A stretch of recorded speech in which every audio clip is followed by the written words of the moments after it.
All right, then I think we are ready to start. Hello, everyone. My name is Karianne, and this is Silje. And we would like to welcome you to an evening of film, drag, and joy. This event, you're welcome to clap if you like. So this event is a collaboration between the National Museum of Art, Architecture and Design, Kunstnernes Hus Kino, and Karmaklubb. And on behalf of the National Museum, I want to especially thank Tine for making this evening possible and returning from Venice just for this. Yes. Thank you. So tonight's event is part of the National Museum's film program for Queer Culture Year. The film program is called Motstrøms, and we have one more screening this spring at Kunstnernes Hus Kino, which is Derek Jarman's film about Saint Sebastian on 25th of May. Correct. Yes. So we'll have a panel discussion and a screening, and you should all come. And then we have a lot more events coming up this autumn, so that would be really, really fun and really good. But I think I don't really want to spend too much time talking about that because we have a performance happening and more a film screening happening tonight. So without further ado, Cassie Brødskive and Frida Marida.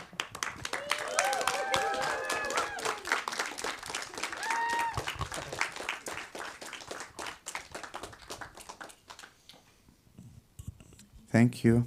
I thought we're gonna show the movie first. Anyway, I put a lot of notes and questions here for you, darling. Well, yeah. So this is this movie, this task. It was given to us by Tine and also Hilde. Hilde Herming. yeah, her name is Hilde. Yeah. Yeah.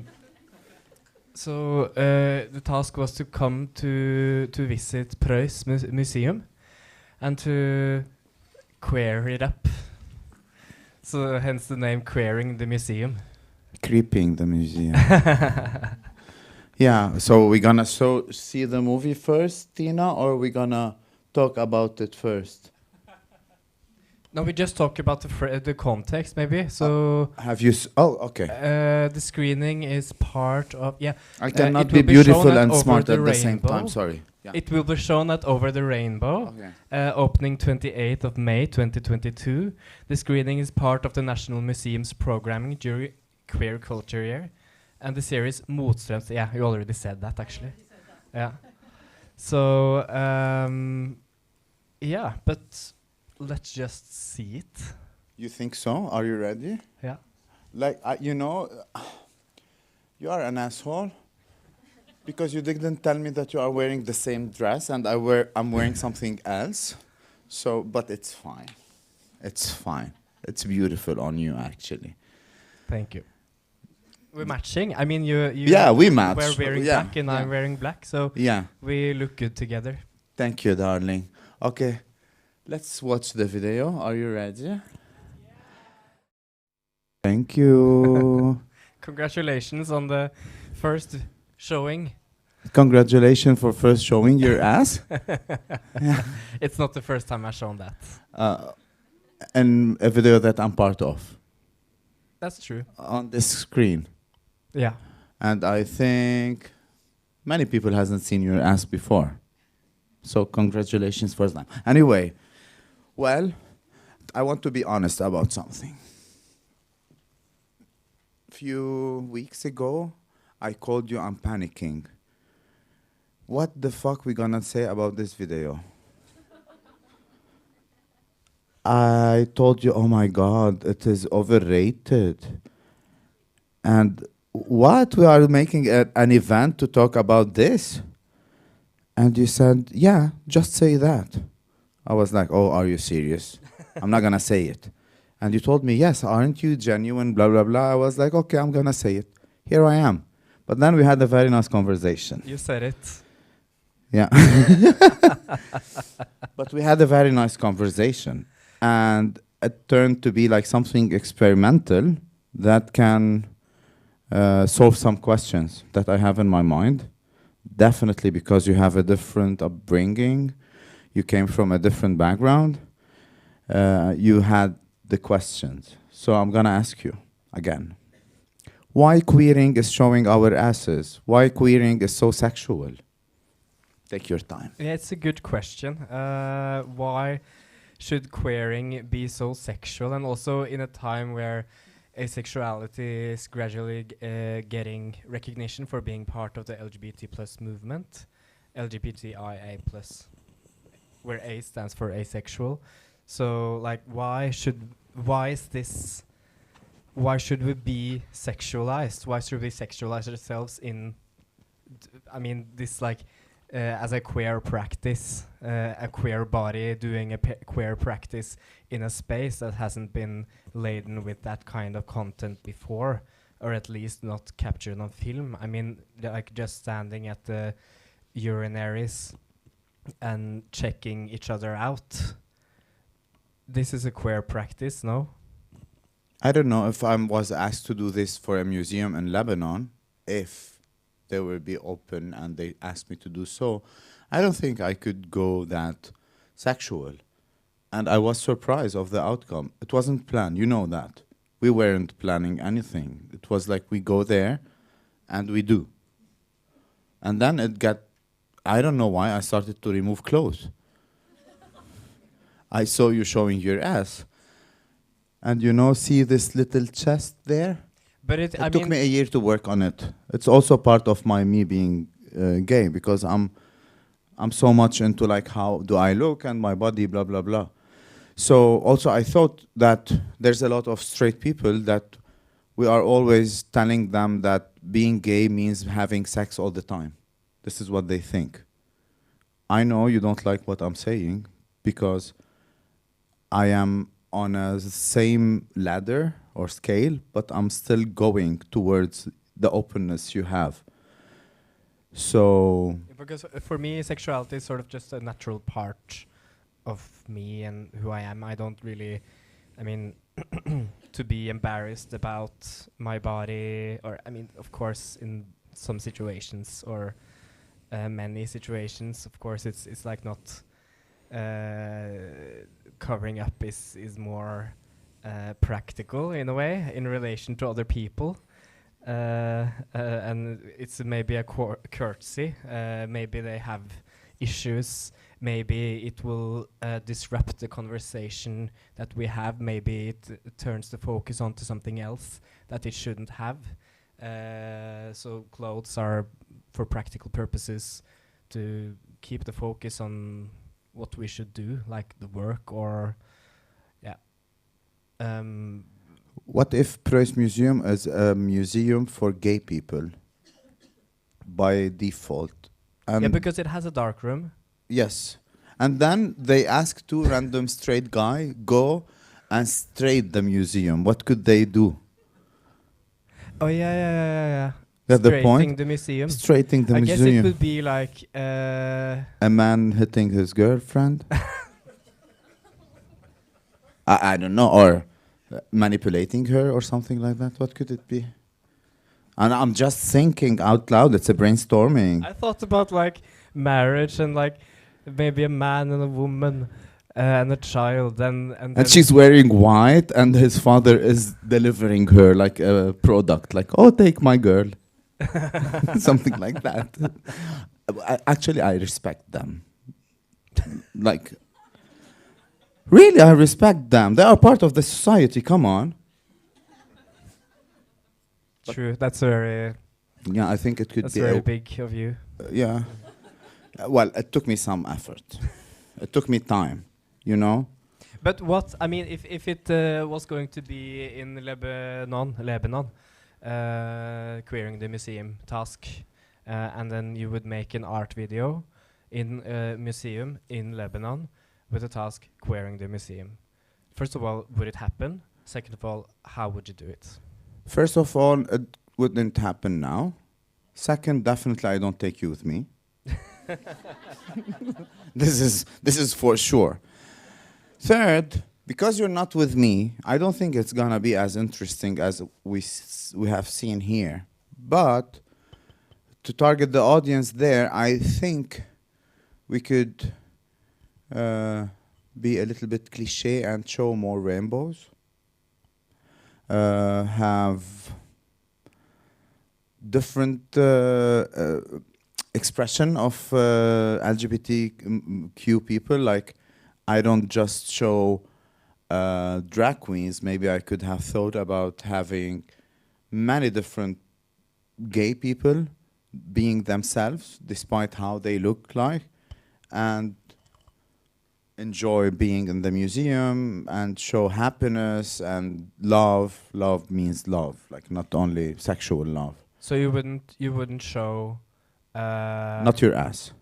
No, I mean you would show more symbolism Yes. and still the queer bodies, like we do. We show queer bodies, Yeah. but not queer practices. Yes, and Because less queer bodies people as aren't well. happy. Yeah, because you know my image here in the background. I think a year ago from now, this one, me with my hair body and my makeup on me, sitting half naked, almost naked. This is something that I don't accept. If I see something like this here, I don't accept, unfortunately. Even today when we came to have the sound check and I had my makeup on and wearing as a man, and I met the technician that he's also from the Middle East, I was asking myself a lot, how is he seeing me? What does he think about me? How creepy I could be for this guy. I have no right to think about this, but I've been there because this person could be so open. But I know that even if we are told that being gay is okay, and we understand it as a sentence, in fact, emotionally, we are not that ready. We need a lot of time. I'm so happy I did that because I was making fun, oh, what should we say about this? Queering the museum, it was not only queering the museum, it was queering me.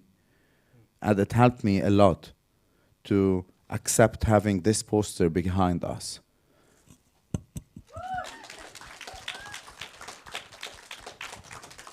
What was the question? Are you queer yet?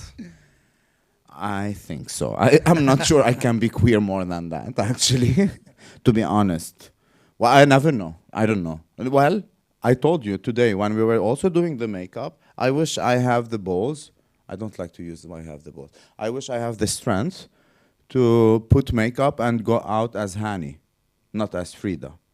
So I think when I'm gonna start doing that without thinking what people might think about me, I think I will answer this question that I'm queer enough. But I'm queer to an extent that makes me happy and make people happy and enjoy my life and my stage in general. So, yeah. Yeah. Cool. Thank you. If someone would ask me that question, I would answer this. Let me ask you, are you queer enough? I think sometimes it's you can actually. I feel like sometimes I'm in doubt whether or not I'm still queer, practicing queer. You know, I mean, like working in an institution, being a teacher, working within the dominant paradigm. You know, and then am I still queer while doing this? Or, I mean, is it possible to work with queer, I mean, with a queer, making a queer safe space, for example, or making a queer practice in the institutional frame? Well, your answer was so complicated for me. I cannot be smart Yeah, and beautiful I at the answered same with another time. question. Yeah, but I wanted to tell you something. It's just a rhetorical question. You don't know. Yeah. You But don't for need to me, I answer. consider you as a queer role model. You do? Yes, because you know that I consider you the professor. You are, and the way how you are free in whatever you do. It was influencing me. That's why I felt so interested to be part of your group or your people or whatever, just because I felt like, oh, this is the place where I will never be judged for anything. So when I'm changing, I'm always feeling that I'm accepted. So yeah, so I don't think that someone could be queerer, more queerer. How it is said in the dictionary. So no one is queerer than you, I guess. More queer. No, queerer is good. We can add it. I'm so hot, I think I'm gonna remove my boobs. And my shoulders. A little reveal. Was it planned? And this is a queer beer.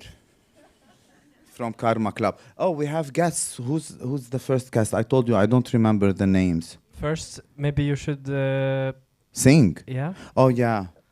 Oh, if I want to and then sing, we I should invite. have not removed my boobs now, but it's fine. I will sing without my boobs. But you stay here while I'm singing, okay? Okay. We have a guest coming. 3 minutes. I mean, we Oh, can seriously? Anyway. We can do a question maybe from the audience now, because we have already talked a bit about some things. Maybe you have some questions right now. I'm single. Just if someone wants to know. Are you single? Oh, sorry, I should not. Okay, I should no, not. I'm ask. not. You're not. Oh, I didn't know. His hair is red like me now, right? Anyway,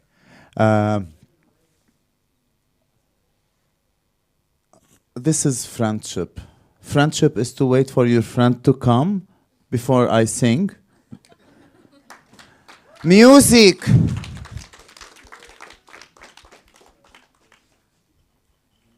Well, if you have...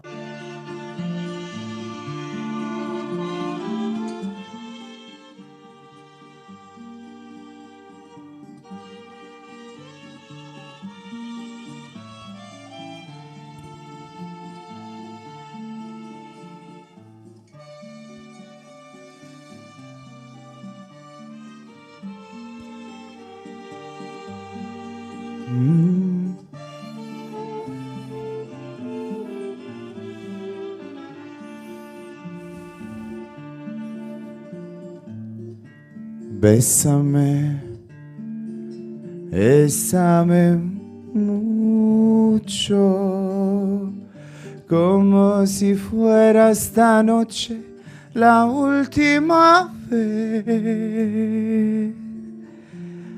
Bésame, bésame mucho, que tengo miedo a perderte, perderte después. Bésame, bésame mucho, como si fuera esta noche la última vez. Bésame, bésame mucho, como si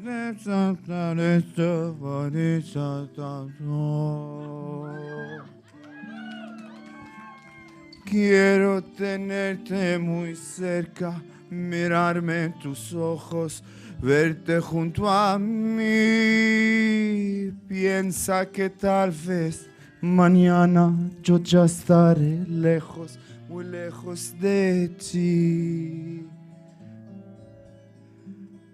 Bésame, bésame mucho, como si fuera esta noche la última vez.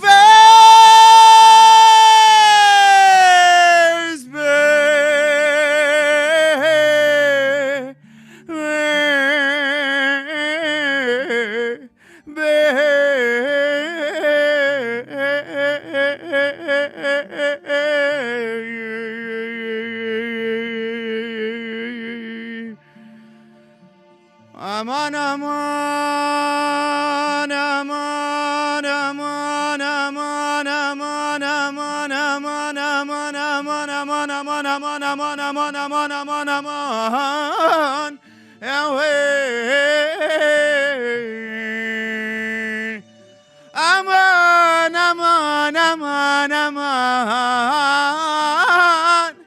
Aman, aman, aman, aman.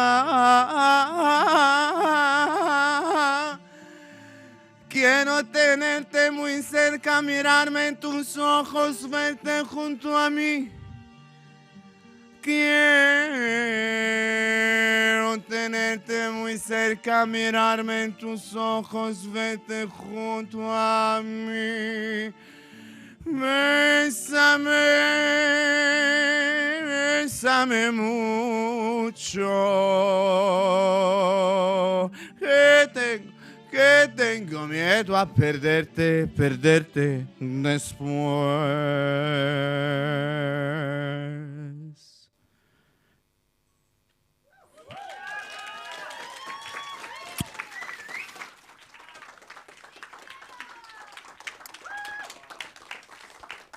That's beautiful. Maybe we should tidy up so we can Yes, yes. make room for some guests. Yes. Hilde, do you want to come up? Alex? Hello, Hilda. How are you doing? Fine, thank you. Okay, thank you. Well, oh, you got this microphone. Yeah, it's another one. Okay. Is this one on? Yeah. Hilda's microphone is not on. Okay. I can still talk very loudly. No, we can hear you. Well, Okay. Thank you. Hi. hope you enjoyed the video. Absolutely. Why? Beautiful. I think I'll, sort of come back to it.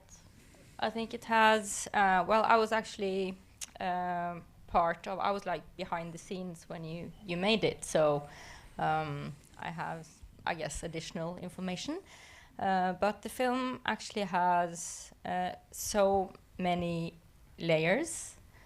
And I think it's this kind of film where once you see it, it's all like there in your face, and that's fine. But once you start thinking about it, and when you'll see it in the context of the exhibition, I think, and in the actual museum, I think all these different layers will become more apparent.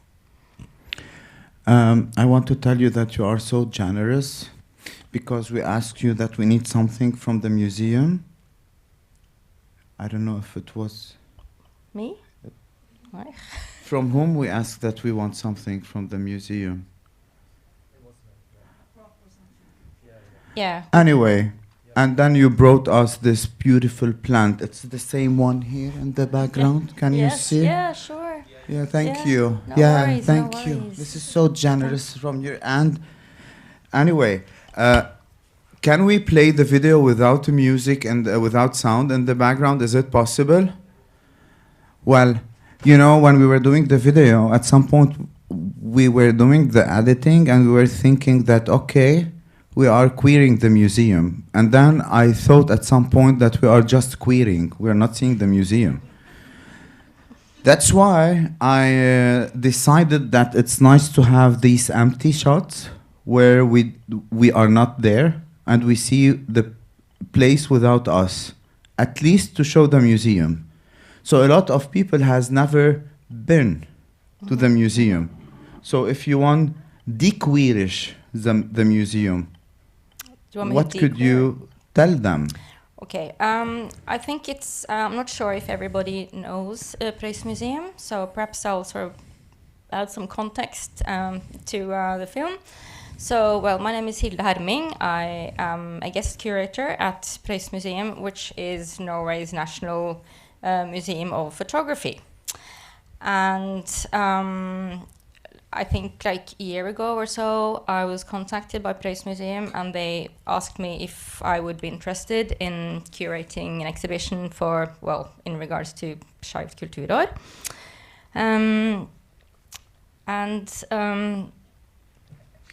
I made this little script, so I need to...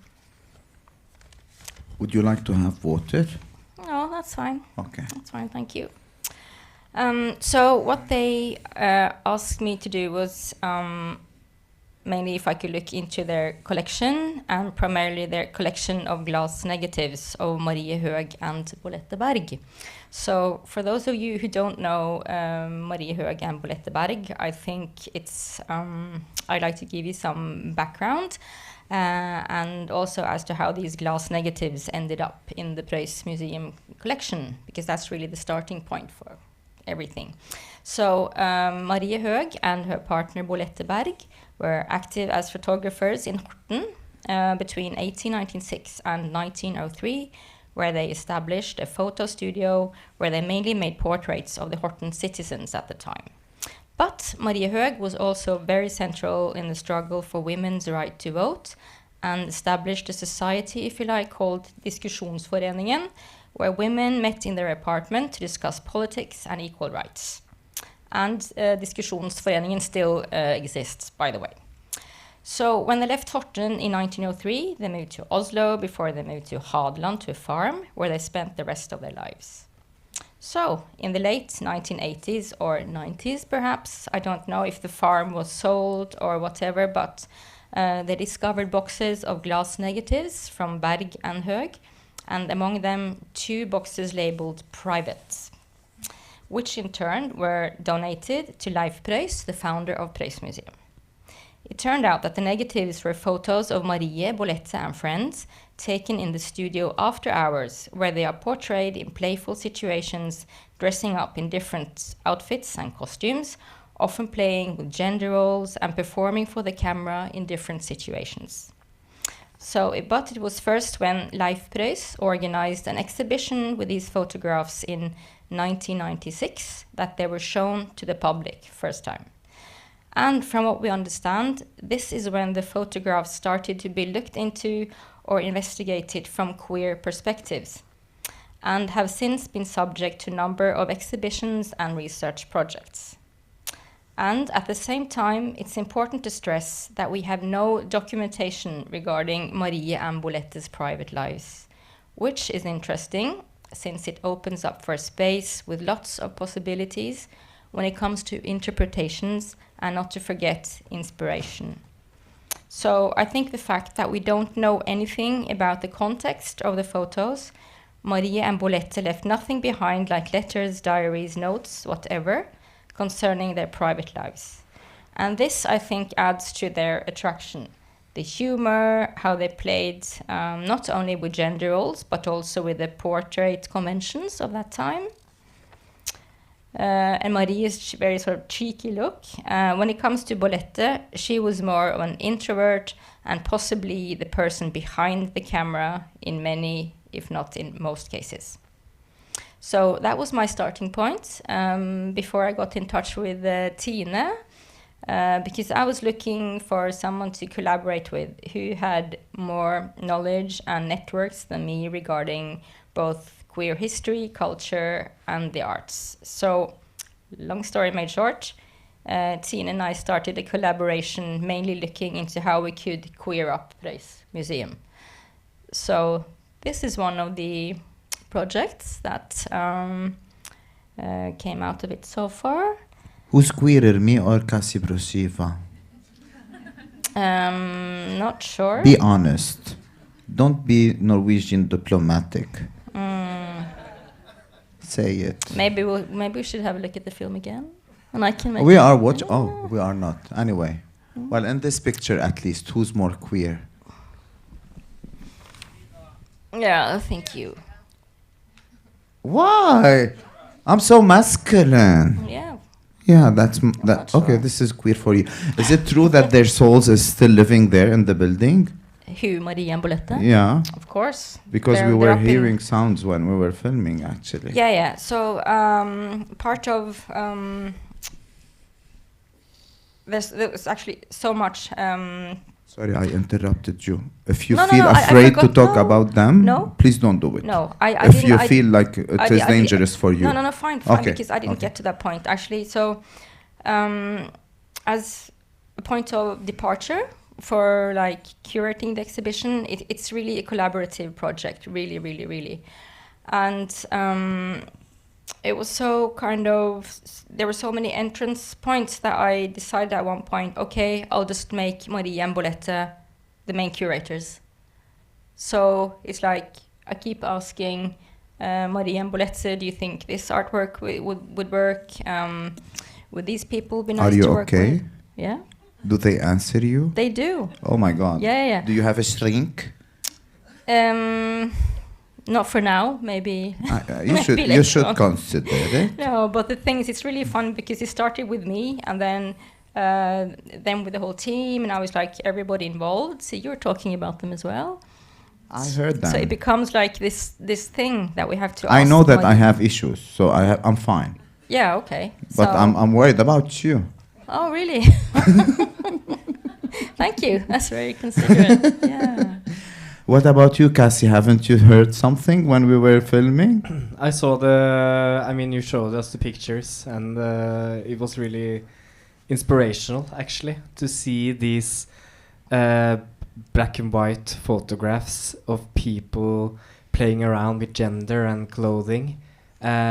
Pictures I've never seen before, and they were so beautiful.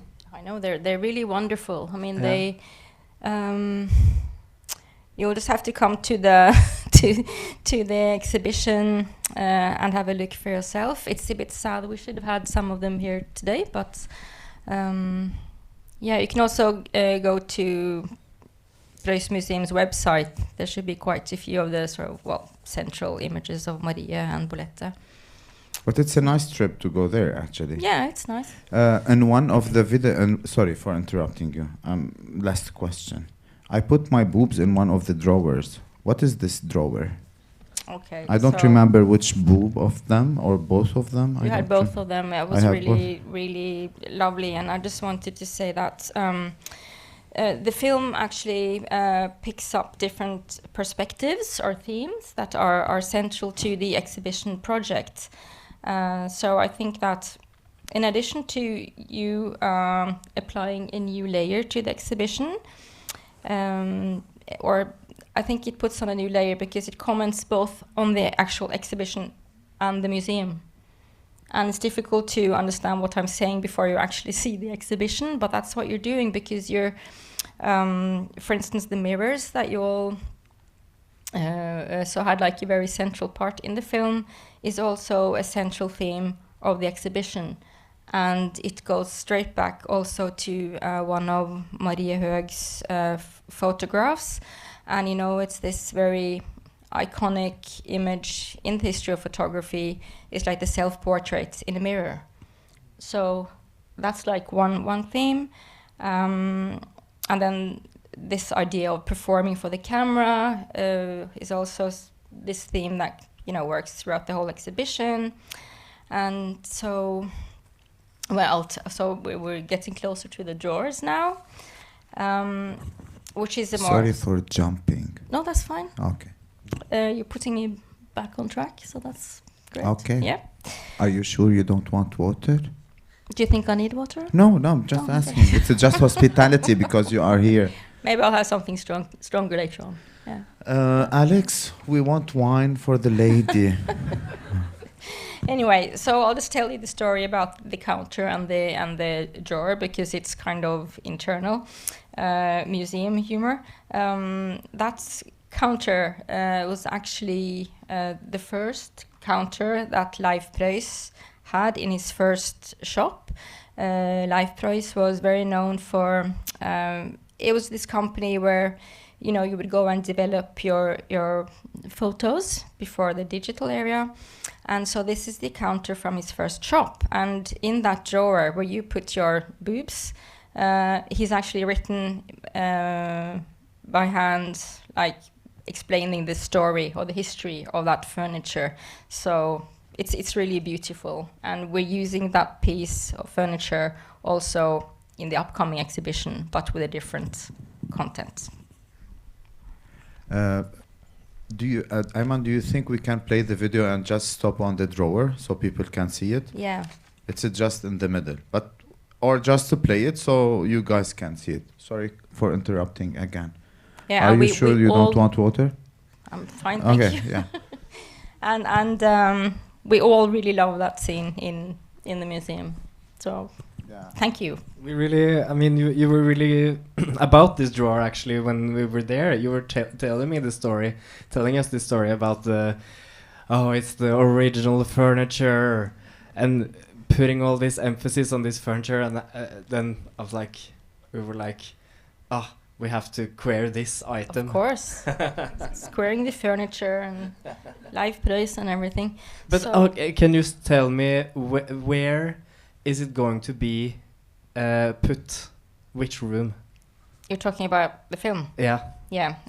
I was coming to that. It's really wonderful actually how this whole project, even before we started mounting the exhibition now, has taken on all these different routes, and and I've met so many great people, and it's such a great team.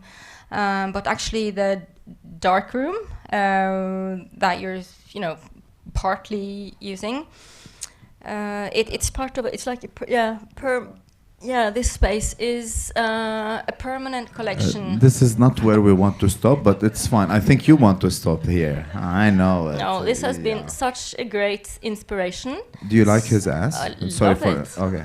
So I just need to. Yeah. So anyway,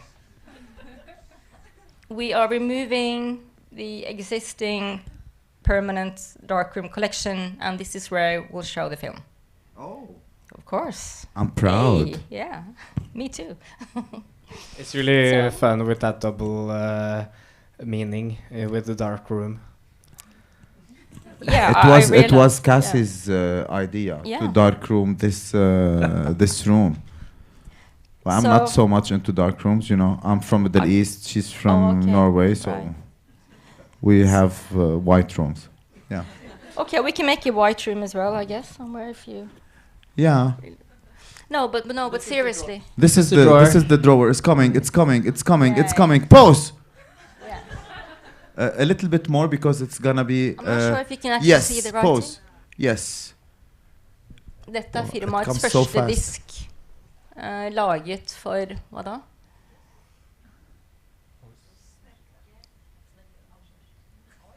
Et klenodium, et minne om en beskjeden start. I'm not gonna do the effort. So it would be quite nice if we could keep our boobs in that drawer, actually. Yeah. What is this gel? The gel? Yes, next to. Not I don't know. I've not seen that before. I saw it. Did you put it there? No, I didn't. But I felt like there's something like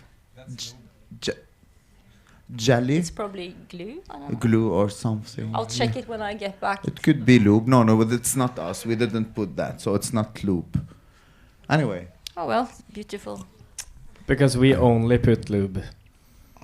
Sorry, you only put No. lube. Yes, queer people use lube more than. Because it can't be us. It can't be lube because we didn't put anything there. So therefore I said yes, because everything we put is lube. Yeah, it's a queer. It's a very queer because straight people, they have their lube inside them already. Right. This is what I've been told. I'm not sure. Well, that's lots of new information for me. It's new information? Well, many of my friends who told me this information are sitting here. Right. They told me that lubrication is already there. We don't need to do any or put anything. Well, I think the great thing now is that everything is being recorded, right? So we can put it back in the drawer, maybe. What? Okay. Yeah. Another layer. Love it. Yeah. It's a new layer. Yeah. Yeah, new layer. So. Do you have more that you want to say? No, I just wanted to say I think it's really the other image, like the first image when you are performing for the camera. I think that's also a really great image, because you actually manage to enter a space in the museum that's not, you're not supposed to be there. Oh, we didn't know. No, because it's the last scene. Oh, yeah. I knew that. Yeah. And we didn't even ask our conservator if it was okay. So we kind of But it's too late. broke into the... It's too late. You didn't know. We jumped. No, but even the conservator was okay afterwards. Ah, okay, so okay. you see, you're sort of changing the attitudes now. And also, I think it's very interesting with the scene in the bathroom, like the opening sequence, because to begin with, we really thought that, we wanted to like queer up the toilets. It's such an obvious, gendered space, but we actually ended up not doing anything, because for some reason it became too complicated. So I think that's also something that this film possibly could, start a discussion about as well. I hope so. Mm. This But is thank the you room. so much. This is the room that we were not allowed to get. Not allowed to be in there. Yeah, and the funny thing is, like, the photographer should be there, and the person who's getting photographed should be on the right. But that was the joke that we made. I think, like, it was quite funny at some point. Like, George, this is your voice. Yeah, I know. George, yeah, he is the one who told me about lubrification, actually. Who? Happy birthday, George. Thank you, Hilda. Thanks a lot. Thank you so much. It's been a true delight. Thank you working for with both opening. of you. Thank you for opening the doors of the museum for us, and it was a very special experience for us, actually. And for us. And now, just the final comment is, I really, really love the final sequence when you're out on the catwalk outside of the museum, because it was a really cold and rainy day. And I know especially you really hated it. I hated it. Yeah, I know. You were sort of okay with it. So, but to me, when I'm watching it He's now, Norwegian. I know how you were feeling. You were not happy about that scene, but it worked out wonderfully. Yeah. Yeah, look, really beautiful. So, well, anyway, thank you so much. Thank you. And Thanks I a look lot. forward to And inviting you back. Yes, Yeah. I would love to. Thanks. Thank you also for the analysis. So now we're gonna play a silent music. Only smart people can hear it. Yeah, silent music for Cassie Brødskive to perform. I don't need an introduction. Can I stay here? Or should I go sit? Okay, thank you. Action! I made this when I was on a study trip with the students in Berlin. It was a few weeks ago. And I was in a lot of doubt in my life at that time. I mean, I'm still, but then it was really like, I was so doubting. So this came from a place of like, yeah, when I was in that headspace. So yeah. Are you doubting about your sexuality? No, this is not about sexuality. No, I didn't say that. I said, are you doubting about your sexuality? Yeah, no, I'm doubting about Your my boyfriend. doubts. Wow. About your boyfriend. No, I'm not doubting about my boyfriend.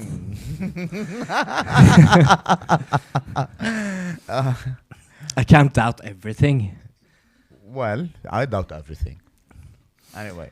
I talked a bit about it before. It's like this sort of working and being in this institutionalized setting, and the teacher, I mean the formalized, like teaching drag, a queer practice, teaching it to the next generation within the dominant paradigm.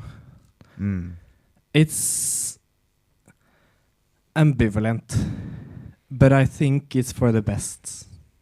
Okay. So did you make any decisions or not yet? Or you're still doubting? I think I think that's part of my personality a bit Okay. to constantly live in this sort of like confused, doubting place. Mhm. So I'm not sure if I will ever be certain. Okay, now we need to have Karma Club in between us. Yes. Tina? Now Tina has to Come come. here.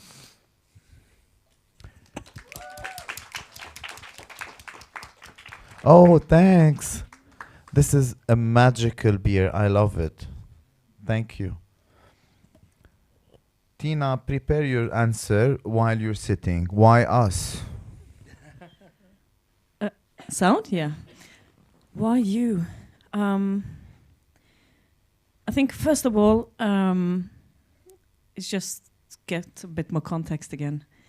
We've been doing several projects of various kinds, clubs normally, but also art institutions. Mostly drag. So Queer in the Museum is another sort of series going on in Karma Club since 2019, which is pretty much about what you just mentioned about like hierarchies, structures, rules, I guess. And museums in particular, there are like institutions representing not only collections and archives, but they're also telling a story and sort of our truth or recognized truth. And someone has made those archives, someone has made those stories. So that's what we're trying to fuck up, I guess. And then why you? Well, you're the best doing that. So, and it was really easy. And you say you just went in there without a plan.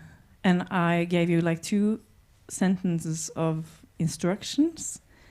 I sort of refused to give any specific instructions. It's more like move your bodies within this space, do whatever, undress if you like. If we like. and use the building and the walls, the floor, whatever, as much as possible. So it's sort of site-specific, but at the same time, I think relevant in a bigger perspective. So it got even better than I hoped for. I'm so happy. But why you like it raw? You said Raw. keep it raw as much as possible. And don't edit too much. Yes. Well, we didn't do a lot of effects. It was like more like salad editing. And then at the end, when we wanted to put music, like what is the most raw music that we can do? And then I had to like and recorded my voice to do it. So why you really wanted to have this raw thing? Like we didn't do coloring, like we didn't do too much effect. It was like just camera and we shot. I think it's much more real. It's like the experiment and the sort of when you start to question stuff, that's when the unpredictable happens. So I like to keep that sort of rawness. And I think the moment you start to polish and then you sort of censor yourself. Hey, this is Liv. One of the people involved in Karma Club since the beginning. Hi, Liv. I think you just cut your hair, right? Yeah. Leave, come, angry, leave. Adios. I love it. Leave, come, angry, leave. Anyway, yeah. What should I do other than thanks for the trust? It was so good that you gave us this trust, I guess. And you made a very nice combination using us because we love working with each other. So it's something to feel grateful for.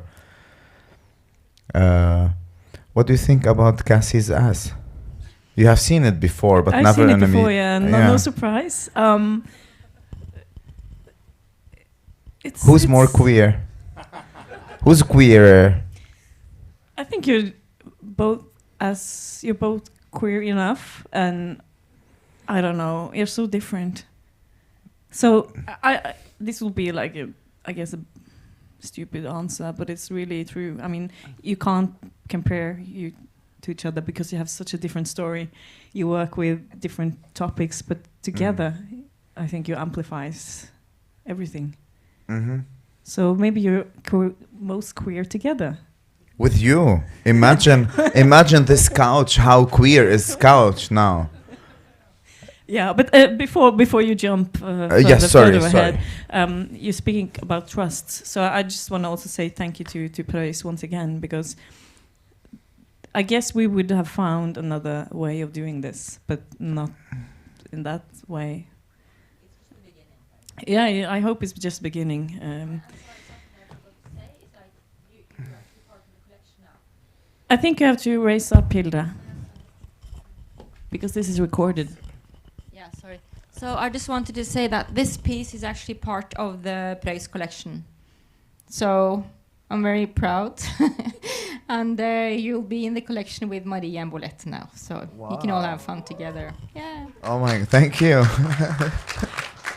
Yeah, but I mean, this is the queer culture, yeah. So all institutions are jumping on this project of 2022. But I just want to add that this started earlier, I think 2021. So we've been doing this for a long time, and it's just a part of a process. So I think also not just doing this as a sort of museum project, but also part of actually changing the structure, as it's part of the collection, but it's also changed the way you behave in that building. And I think that's maybe a change, I hope, that will last a bit longer. Do you think that we're gonna have party in the Preus Museum with like?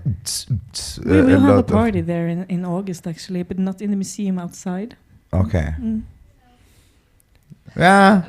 Who knows? Yes. Who knows? Yeah. And also, I want to thank Alex for being with us. And it's space for Alex here. Yes, right? come here. Come.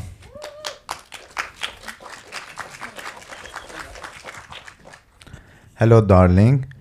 Hi. Thanks for the nice trip. I just want to tell you that the waffle that we had when we were going there, it was so nice. No, it was good. Okay. It was good. Well, you were behind the camera, especially when I was in the frame. Especially when you were showing your ass. Yeah, I didn't show my ass a lot. I showed my chest. Anyway, and we always has different point of view while filming. What do you think about the project after all this? Because it wasn't something that we agreed on, both of us. I wanted to do a lot of symmetric frames, while you wanted to have movement and many different things. So, do you trust me now? I do trust you. I think this is the difference between the talent and the practical. Mm-hmm. You're the artist, and I'm the practical person.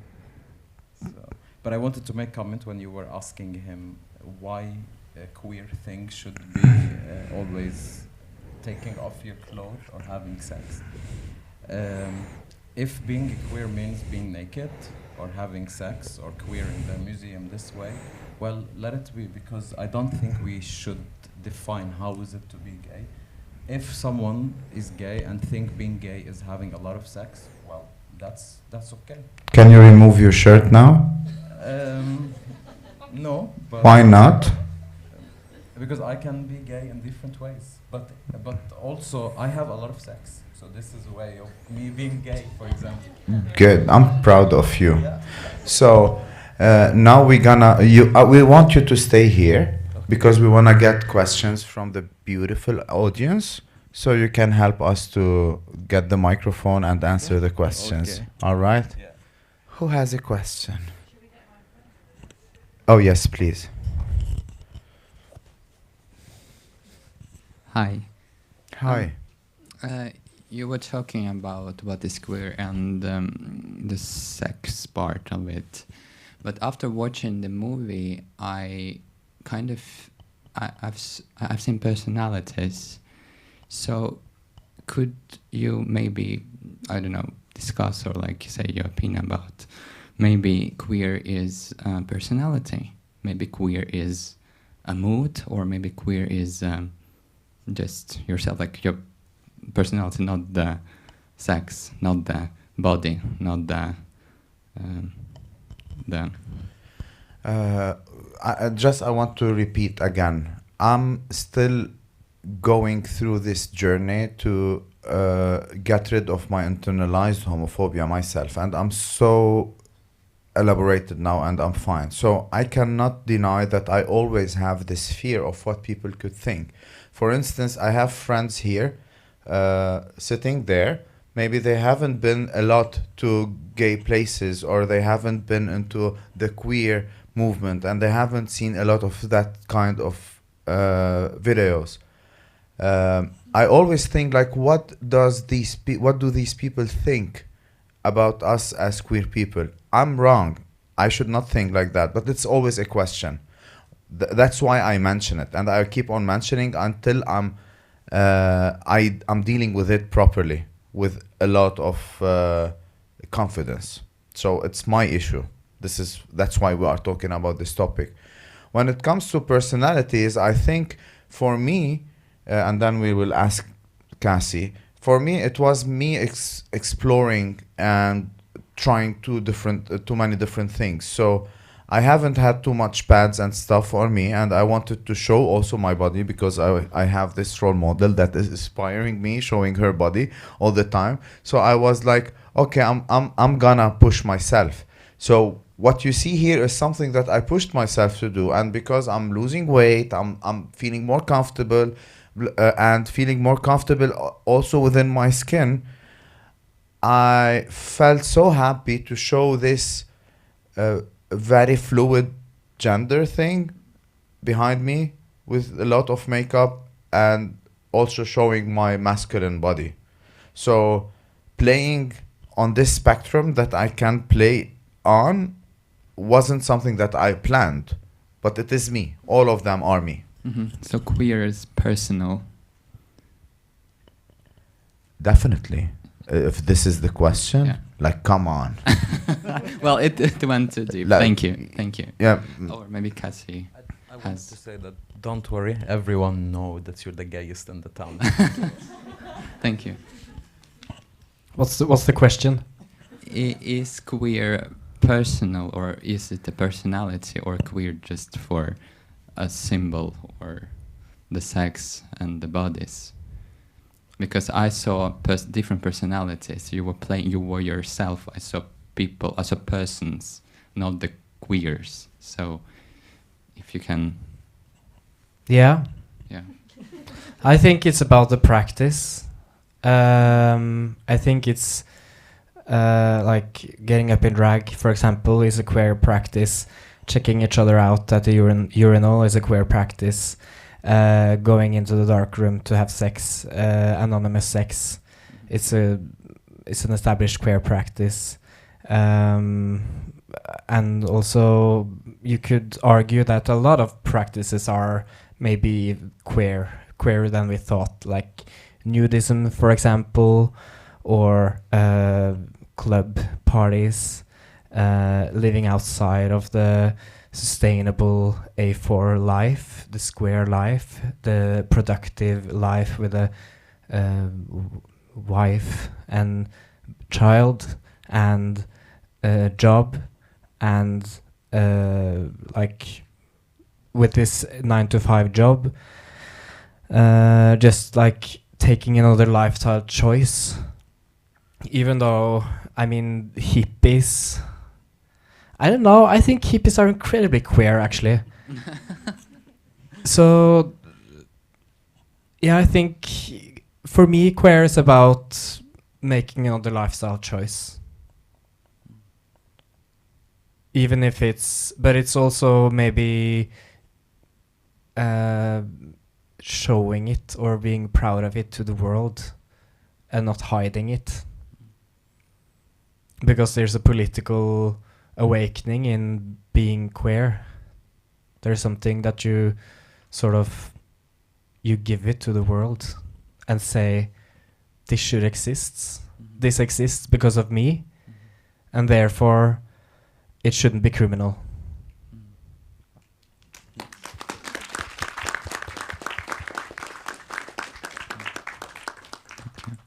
Other questions, or we go to eat pizza? Okay. There's many hands. Oh, many hands. Pass the mic. I've got a question too. Should I go? I go. I've got a mic. Hi, I'm Jan. So I've got a question for Cassie and Frida. So you've been mentioning your job, and you've been mentioning your culture. So it's actually very interesting because, of course, each one of us have got different roles at work or different background. I was wondering if within the exhibition, within the project, would you or will you express any points for the future generation? And if so, how? Because being queer, as you just mentioned, is part of us, personality. So how the project and the exhibition itself will be allowing the future generation to be more accepting on this topic? I think Gen Z is a cool generation. I think there are a lot of fucks in that generation. So I mean, we're pushing the envelope now, I guess, and we have been pushing the envelope before. 90s and 2000s, always pushing the envelope. Maybe last generation didn't push so hard. I don't know. I think people are always pushing.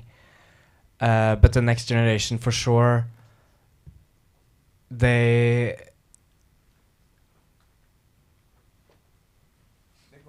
are my friends.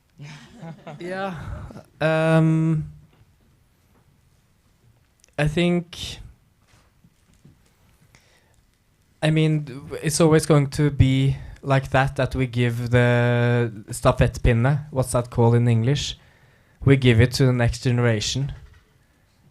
Like a flag. I guess. Okay. You could say that. That is like, now it's your turn. Now you have to represent and do the work. But it's always there. It's never erased.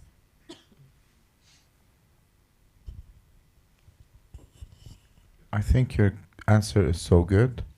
I'm not gonna put more. I feel like I'm doing my job personally now more than any time before, because I came out as a drag queen to Lebanon and to the Middle East, and it's not so easy. I'm really pushing the borders of my comfort zone, and it's not easy, but I feel like, okay, I want to be crazy, not thinking, and just do and let them see and let them get used to this, because they have to.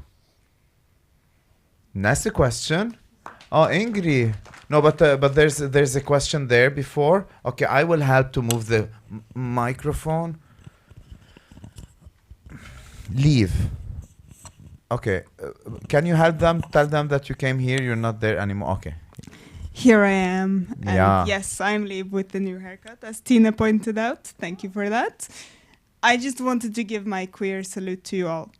I just think seeing you in this room and reflecting upon where we are, I want to acknowledge that everyone has a boundary, and that's a personal one and a cultural one. And pushing that boundary through whatever means, but in this room I can say a very queer boundary, like pushing it with the queer force that you all represent, is a benefit that I thank you for so deeply.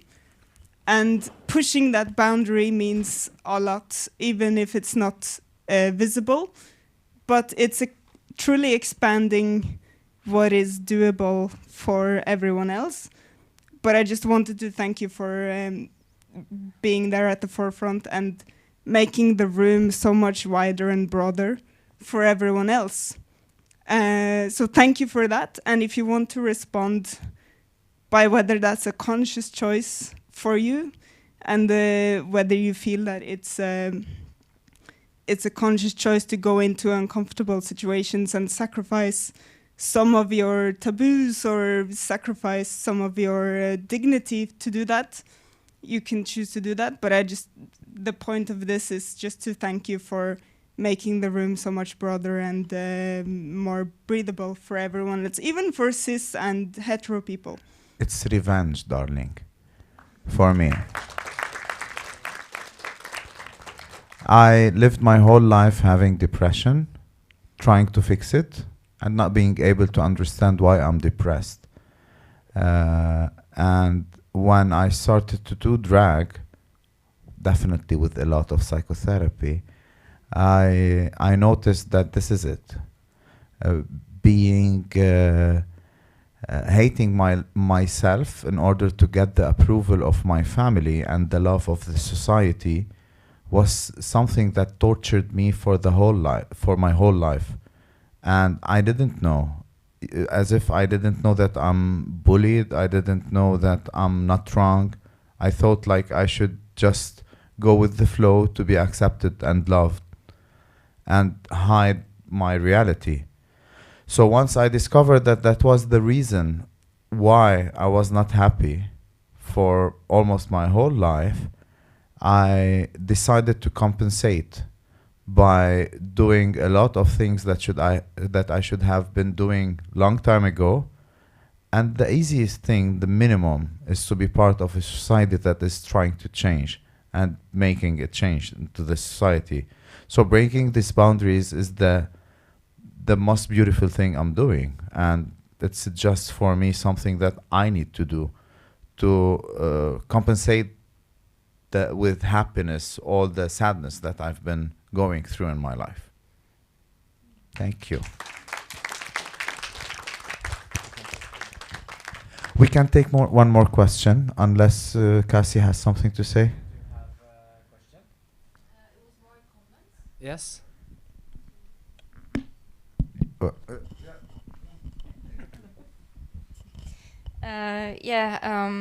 I also just wanted to say thank you very much to all of you. It's been and is wonderful to work with you. So, but just a comment on, working with photography. It's also been sort of tricky because what is queer photography?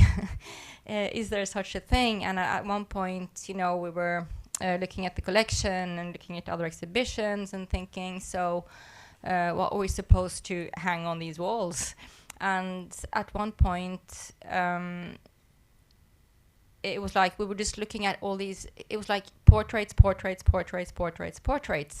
And I thought, so is that what we're doing? Are we going to be hanging all these portraits on the wall?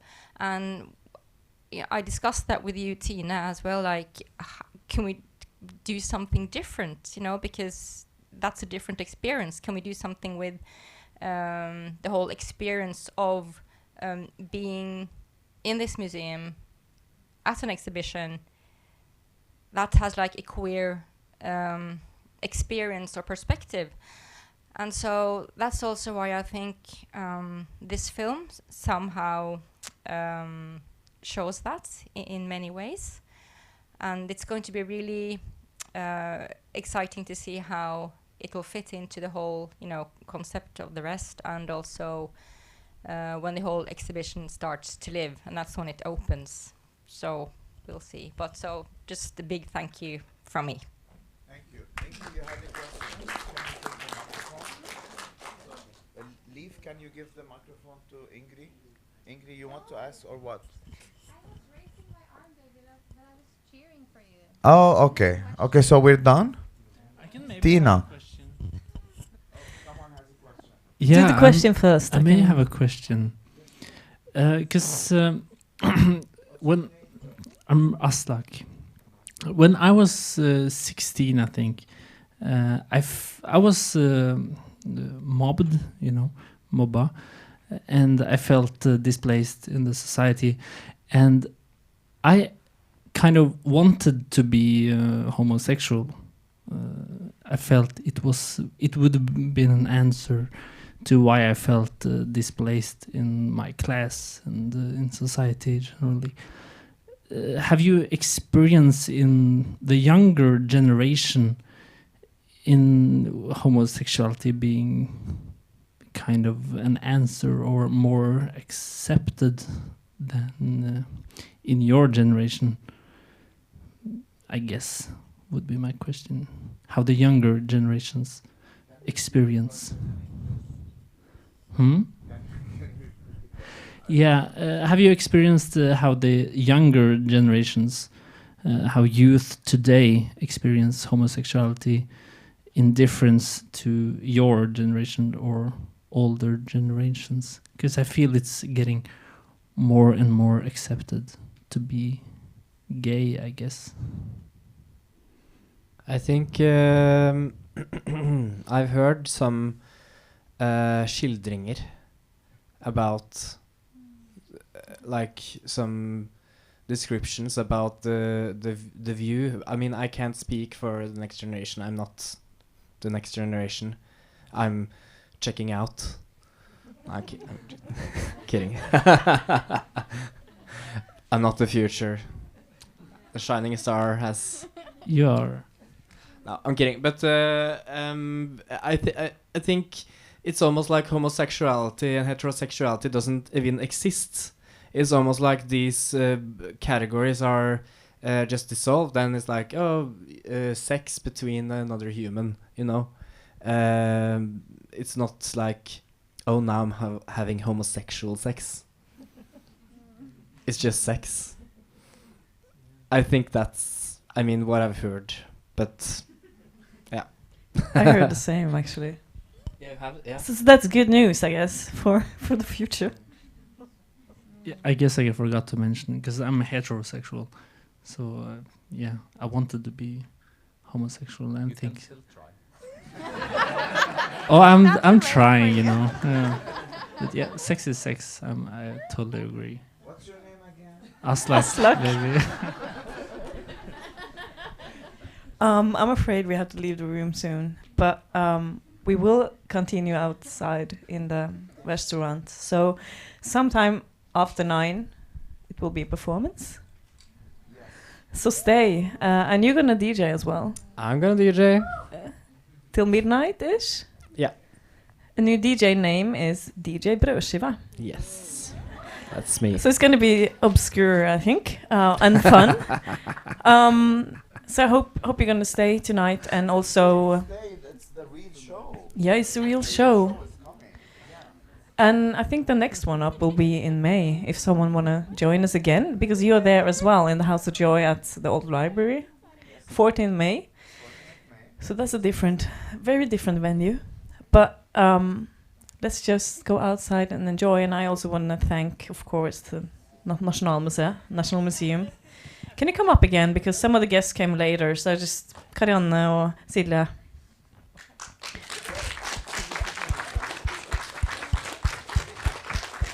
Thank you so much for just inviting in the first place and yeah, making this happen. It's been wonderful, and it's many hours left.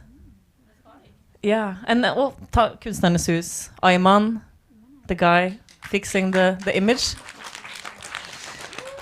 And you for coming, of course, and you for being here. Yes, sure. And once again, Preus and Hilde. We're not done. And this purple thing, it's actually true. It is a queer ale. It's in the bar called A Kind of Magic. So, thank you and enjoy. Thank you.